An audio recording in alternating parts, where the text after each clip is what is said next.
The late Christopher Hitchens, when asked, does he believe in free will, replied, I have no choice.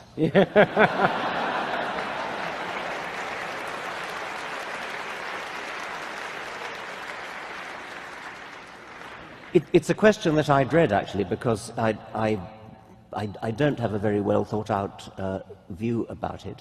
I think that, I have a materialist view of the world. I think that that things are determined in a rational way by antecedent events.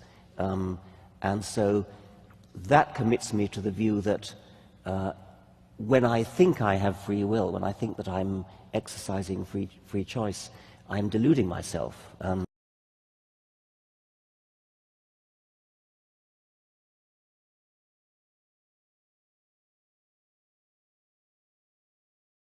You know that the atheists call themselves free thinkers? Have you heard this? If you go to a college campus, you'll find a free thinker club, right? There's just one problem with the free thinker club. There's no free and there's no thinking going on if we're just made of molecules. If the materialistic view is true, that everything is made of molecules, including everything about you, there's no immaterial realm to you, then you are completely governed by the laws of physics. Which means you don't have any free will, which means you're not really thinking, you're just reacting. It defeats any idea that we're really reasonable creatures. In fact, Francis Crick, who looks a little creepy to me, is the guy that discovered the DNA molecule, co-discovered it, and he wrote a book a number of years ago called The Astonishing Hypothesis, and here's what he said. This was his hypothesis. He said, the astonishing hypothesis is that you, your joys and your sorrows, your memories, your ambitions, your sense of personal identity and free will are, in fact, no more than the behavior of a vast assembly of nerve cells and their associated molecules. In other words, you are just a molecular machine. You are just a moist robot. That's the theory that atheists are behind today. This is a very clear statement of what is called materialism. Now, I want to ask you this question.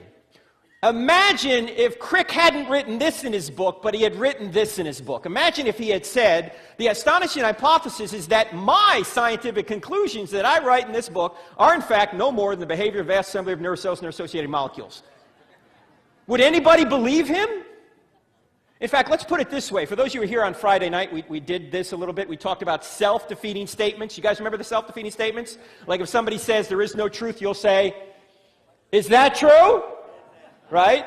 If somebody says you can't know anything, you're going to say, how do you know that?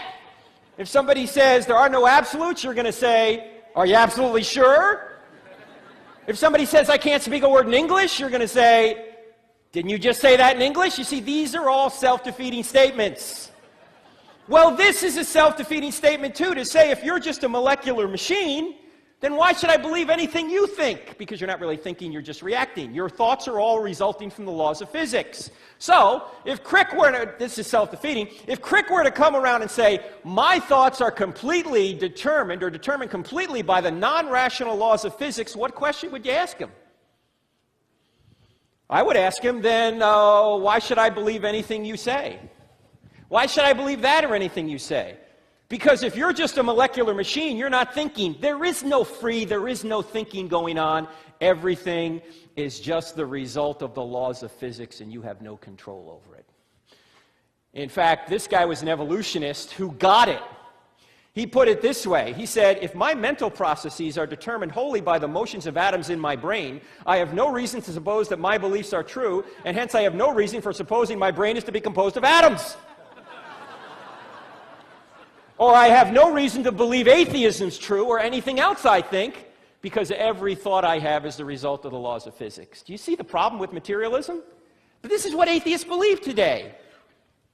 In fact, this guy, Daniel Dennett, believes that consciousness is an illusion. One wonders if he was conscious when he wrote this. Can you guys see the problem here? Here's the main problem. Atheists exempt themselves from their own theories. Francis Crick says, everybody's a molecular machine. Except me, I'm not a molecular machine. Daniel Dennett says consciousness is an illusion, except not my consciousness. My consciousness is real. Do you see this? They're exempting themselves from their own theory. When I think I have free will, when I think that I'm exercising free choice, I'm deluding myself. I'm deluding myself, myself.